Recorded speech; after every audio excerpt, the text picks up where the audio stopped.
तमाम बड़े बड़े राजनेता अगर इस मंच पर आ जाएं तो अपने बयान कैसे देंगे। सबसे पहले पड़ोसी राज्य के मुख्यमंत्री नीतीश जी। भाई यूपी में चुनाव है, हम तो उत्साहित हैं, लेकिन जानते हैं कि वहां हमारा कोई स्कोप नहीं है, क्योंकि वहां तो 31 क्या एक भी सीट नहीं मिलेगी। मनमोहन सिंह जी। मेरे प्यारे भाइयों और बहनों, इस बार हमारी लाडली प्रियंका जी ने यूपी में ताकत झोंकी है। मैं चाहूंगा आप उन्हें मदद जरूर करें। लालू जी। ये पूरा हमको सब पैक कर दिया है, तबाह कर दिले बड़े सब। ये प्रधानमंत्री बने नरेंद्र मोदी,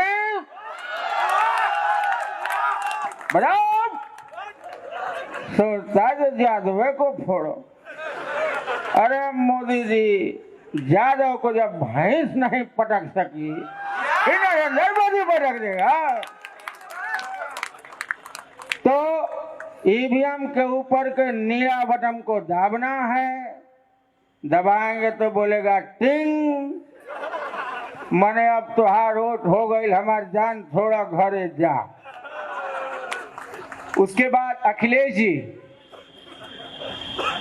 क्या कहते हैं आकर के बनारस में, आकर के कहते हैं कि हर किसी को गर्व है बीएचयू का छात्र है। हाँ भाई गर्व है, ये वही छात्र है जिनके महिला विद्यालय के कैंपस में आपकी पुलिस ने लड़कियों को कुचला था। याद है कि नहीं याद है? ये वही छात्र है जो छेड़खानी का विरोध कर रहा था, आपकी पुलिस ने उनको लाठियों से मारा था। याद है कि नहीं याद है?